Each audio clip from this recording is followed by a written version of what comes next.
What up, homies? Bet speaking, bringing the best, most consistent and transparent betting strategy for you. In this video, I'll be covering UFC Fight Night 178, some of the prelims, not all of them. And this is also UFC Vegas 11 card. If you're familiar to my channel, you know the drill here, you know how to use this spreadsheet. If you're not, I'll be showing you in a minute. And if you'd like to hear the breakdowns right away, there is in the description the timings of each fight. So click on it and you can browse through the fights in respect to your time, okay? If you're still here with me, this is what I mean by the most consistent and transparent betting strategy. I'm keeping track of all my results in the spreadsheet from the start of the channel.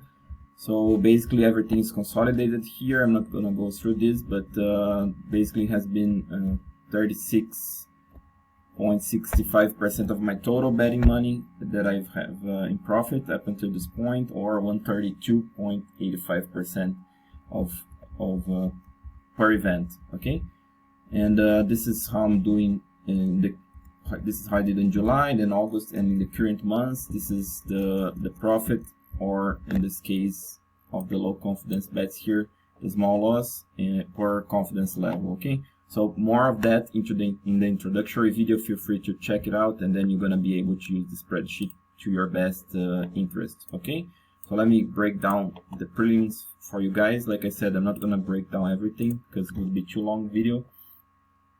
So this is some of the prelims. I'll be starting off with Mirsad Bektic versus Damon Jackson.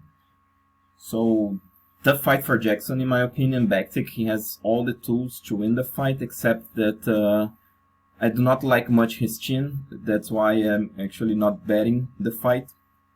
And but just to talk a little bit about Bektic, super fast guy, super powerful, explosive, strong, you know.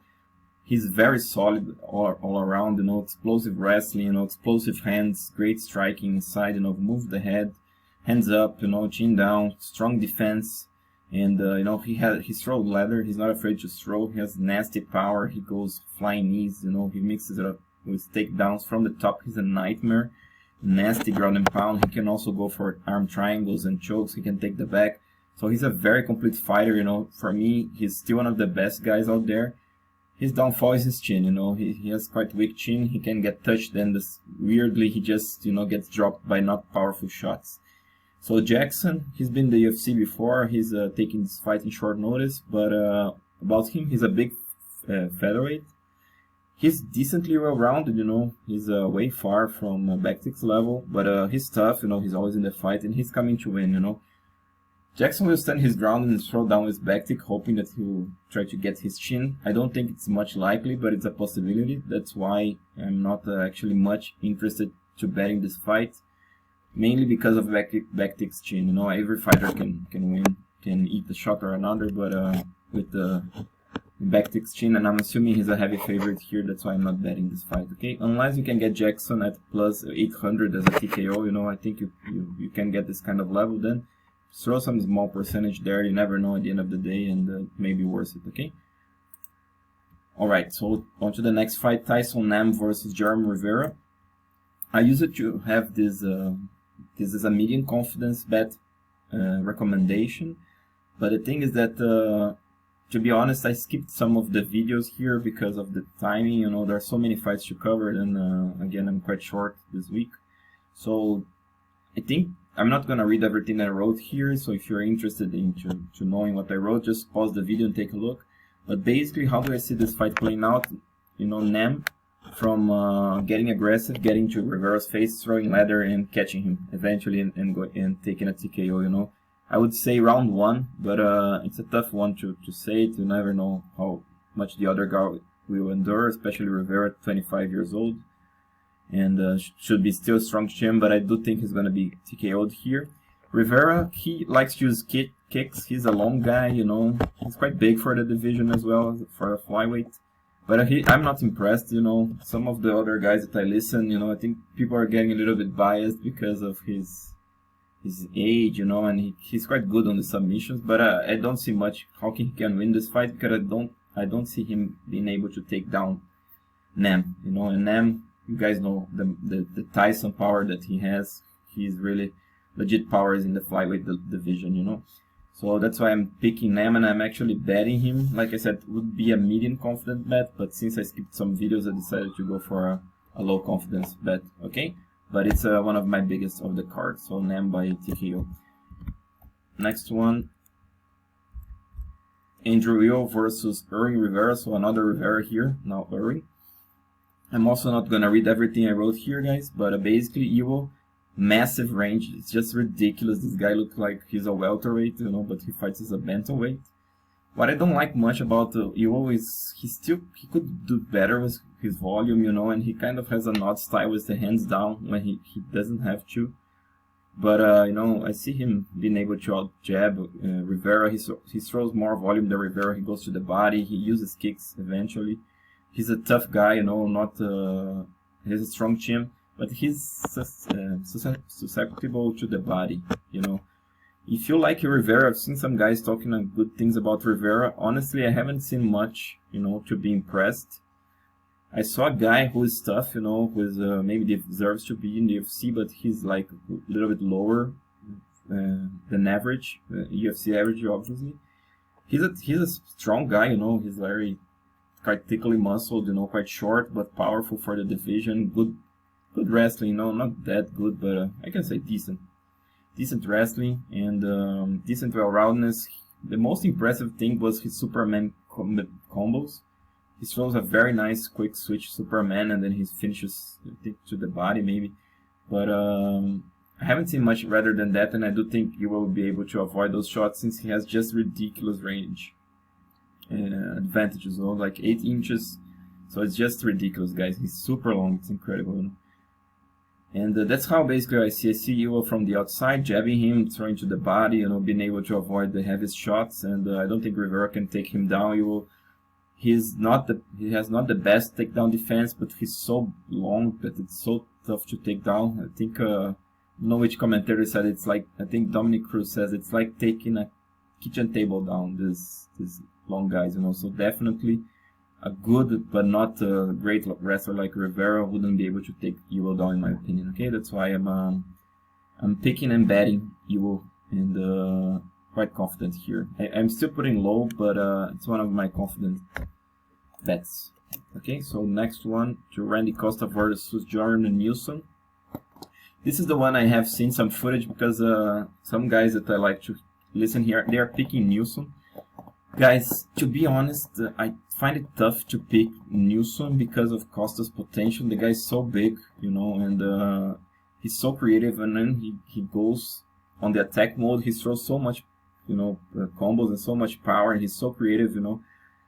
He kind of throws hooks, and then he throws flying knees, and then he throws uppercuts, and then he makes some weird movement. He goes again, you know, so it's very tough to fight against a guy like that. Newson, he's solid, you know, super calm guy, hands up, you know, good boxing stance, you know. He's a good striker himself, good spinning kicks. So, but I haven't seen much of his wrestling, you know. I've heard that he has a good wrestling, but since I haven't seen him, I'm not gonna just trust another person's opinion. But I do see a reason why guys are picking Newson, because Costa also, he tends to finish his fights early. We have never seen him digging deep, so I see the doubts here, but it's still, I'm picking Costa, you know, and I'm not gonna bet this fight based on the fact that Costa has never been to a decision, or he's never dug deep, you know. So yeah, this is basically the one I'm skipping. I'm not betting this fight. If I could get any of these guys at the plus 140, I would definitely go for it, but I don't. Now the lines is nearly pick 'em fight. Now Journey is actually coming as a favorite, but I'm not convinced by it. So if you are following my channel, you know my strategy, and I'm advising actually to skip this fight. Okay, too many variables. This one I'll be saving for another video. Okay, so the other video also wouldn't be too short.